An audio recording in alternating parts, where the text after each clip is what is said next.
This season started with a really interesting and exciting story with some friends of ours from the ATV community, the guys from the Wheeler Nation crew.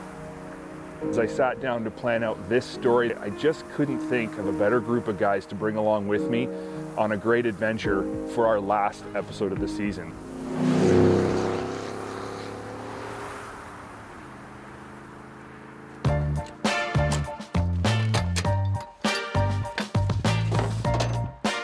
Started the year with dirt tracks very early on in the ATV season up in West Virginia, and we're very happy to find out that dirt tracks wanted us back to cap off the season. I was really excited because we were looking at the forecast and they were calling for anything and everything, and that just adds to the complete adventure of ATV. When Dirt Tracks contacted me to go on this trip, I was super excited. I mean, the trip to West Virginia was incredible, so I could only imagine it would be comparable to that. My idea for this story was sort of twofold. We have a couple brand new Honda Pioneer 4s that I really wanted to put through their paces. And I also wanted to go on a bit of an epic adventure. I wanted to actually do a trip where I had to take everything that I needed for the trip along with me. So for this ride, Luke described to us that we put on a lot of miles. We'd be carrying our gear with us. And back home, we do a lot of short loop rides where it's about 20, 30 kilometers. And if we have an issue or a breakdown, we can usually get towed out, a buddy help out, fix it on the trail. But here we're pretty much going from sun up to sundown riding. So we loaded up the Pioneers with all of our gear. We had food, we had clothes and all the stuff we would need for an overnight trip. We knew there was going to be a mix of trails. We knew there was going to be technical, fast, all different types of trails and situations, and we just decided to see how far can we get and can we make it.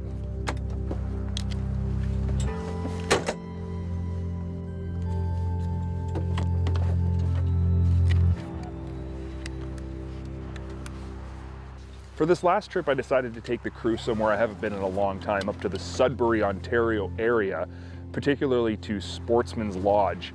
We got told we were going to Sudbury. I was really stoked because it's all, classic Canada, Canadian Shield, into some mud, river crossings, water, you name it, you got it here.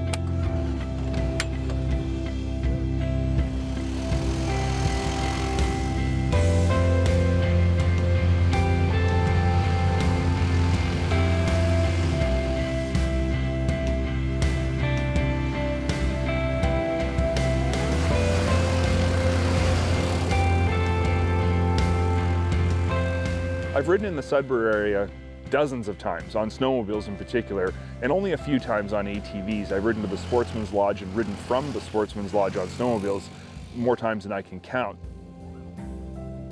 I was really looking forward to exploring this area without the snow and finding what types of stuff is out in the woods around here. What are we going to discover and what challenges are we going to face? But this area is kind of wild, and who knows what we're going to come upon out here.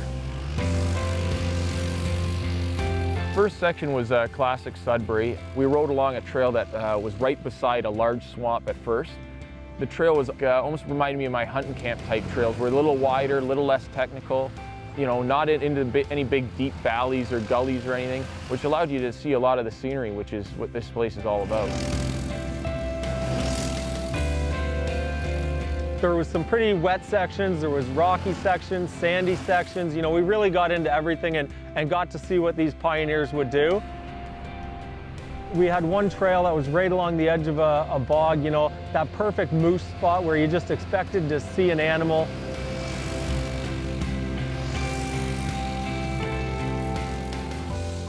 We were going along this trail and eventually we ended up at a rail bed. The tracks weren't there anymore, and I remember that from some past riding I've done before, and I remember it led to a huge bridge. And well, we ended up there, thankfully, and it's absolutely scary to go across, and it's something every ATVer, if you're in the area, you got to do it once because the view is spectacular.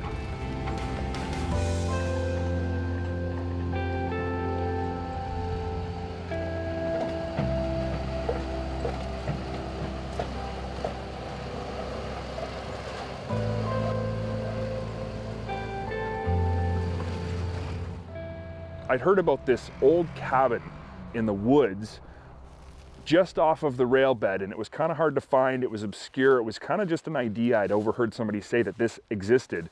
So once we hit the rail bed, I thought, well, we must be close, so let's see if we can find this place.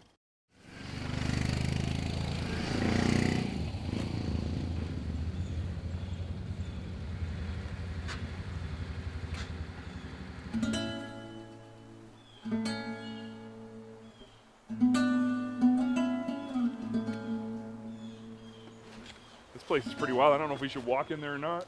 Oh, check her out. It's gonna come down on your head.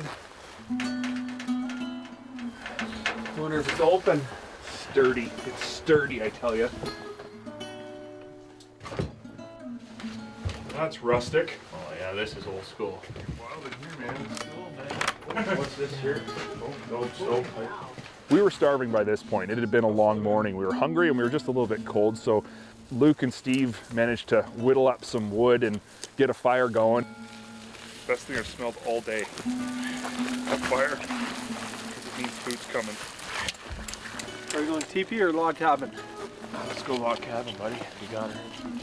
You're going teepee? I think we're going Let's teepee. do teepee.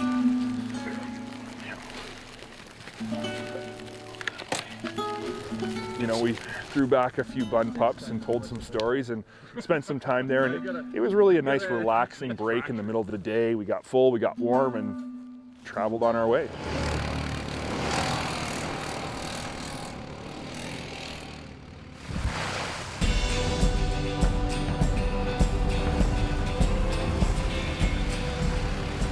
After lunch, our goal was strictly to make it to Sportsman's Lodge, and we had a map. We knew where we were headed, but the trails became much more technical. It seemed like the only way to get there was the tough route. With all the rain and snow apparently they've had in the area, it made for some really good riding, testing out that Honda in some mud, some water, lots of rocks obviously because we're in Sudbury. Once we got onto real trails that I think that this is built for, the segment this ATV is built for, it started to shine.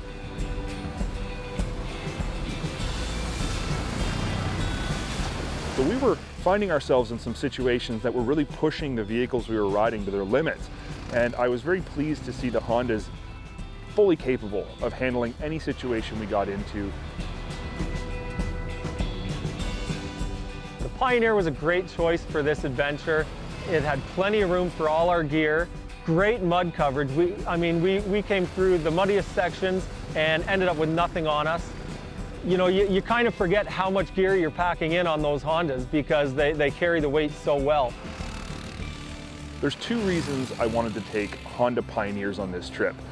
First, I know they're reliable, but we also had a lot of gear to carry, so we needed a big cargo capacity and lots of room to tie stuff down, and the Pioneer fit that bill perfectly. We finally emerged onto a decent sized road. We basically just put the pedal to the metal and ran those Pioneers as fast as they would go and pulled into Sportsman's Lodge exactly as expected. It was a little later than we thought, but it was a welcoming sight.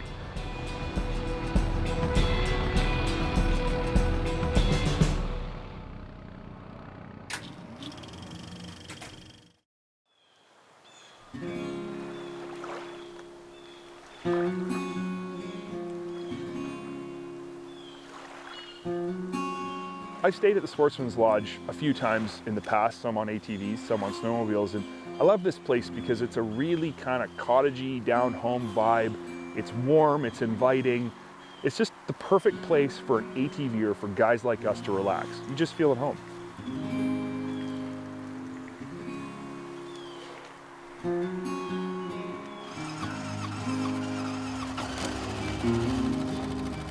We woke up in the morning and it was cold. There was ice on all the Pioneers. It was tough to convince yourself that we're gonna sit down in these things and go for another ride, but we loaded up our gear, strapped it all in nice and tight, and got back out on the trail. We had a goal for this day. While we were hanging around the Sportsman's, we heard this story of an abandoned prison in the woods. Luke told us that he had heard of an abandoned prison somewhere in the middle of the woods and that he wanted to find it. Whether or not that's true, we're going to find out. So we got onto some old fire roads, and I'll tell you, the pace got a little bit faster and faster and faster. If you put something like an abandoned prison in front of me, that's pretty exciting. I want to get there. Being able to ride at this exciting pace and have this much fun really proved that this is a very versatile vehicle and that you can have fun with it. It's made for work, but it can be played with as well.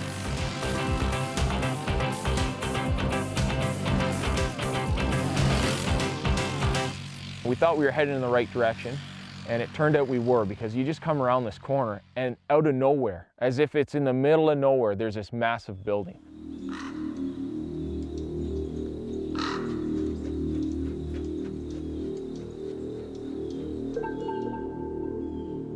It was just this huge industrial looking building with graffiti all over it. The windows were smashed out of it. We knew what it was. It was the prison, and it kind of gave us an eerie feeling. We were a long way from anything, from any civilization, from any trail, from anything at all. And there's a gigantic prison sitting out there in the middle of the woods. My first reaction was, I don't know if I want to go any closer to this. This is spooky. But then my next reaction was, we got to go inside that thing and check it out. This is awesome. This is wild. Look at this. Oh yeah. This would all be offices right here, right? Yeah, this would be like the main entrance, I would think. That's where you check in, right there. Yeah. Makes you wonder how much of this fell apart on its own and how much was smashed. Yeah, Obviously that's- a lot yeah. was smashed, right? Big time. You know, Look at this. Really Oh, pipe. the cells. The cells right here. Yeah, those are the beds. That's the old mattresses, right? Sure. Oh, yeah. Yeah, that's They're them. like in almost every cell too. Uh-oh, fellas. Don't drop the cell. Uh-oh. There we go. This guy had the worst cell ever. That guy had, yeah, that guy didn't sleep at night. Yeah. Soap, dishes. We, as a group, sort of pieced together the lives of these guys, and we would talk about where we were in the prison and what likely went on there and what it was for, and tried to figure out all the different areas and what they were for and what room we were in, and it became this kind of contest, but also this historical recreation in our own minds of what this place was 60 years ago. When you come into prison and you need your prison shoes, Prison shoes and your guard. Right. This is right. where this would be where they This is where they grab their grab their stuff. stuff and they store all the clothes. Yeah, that's dark. How's everybody feeling about that?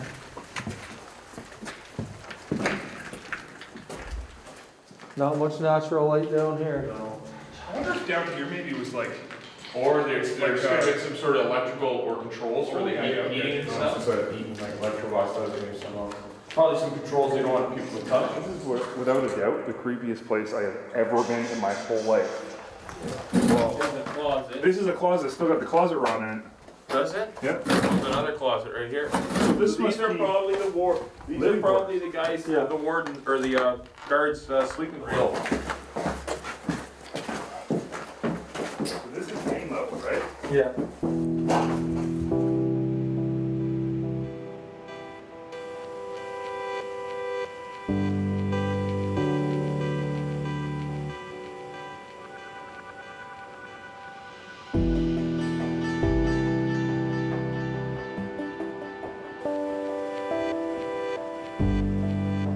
When we got into it, we all kind of started getting in the same mind frame of trying to figure out where people would be staying, as to the warden, the people that work there, the guards, the inmates. We kind of imagined what it would be like, where your first stop would be. We'd pass the cells and wonder, what did the guy do that was sleeping on this mattress? We even went so far as to walk all the way around the building outside and just explore every square inch of this property to see and to feel and to get an idea for what this place was all about, and really to piece together in our own minds what life was like in this place. Having a destination to go to, such as this prison or the caverns down in West Virginia, just adds to the riding experience. We go out riding all the time and have a great time doing that, but having a destination definitely adds to it.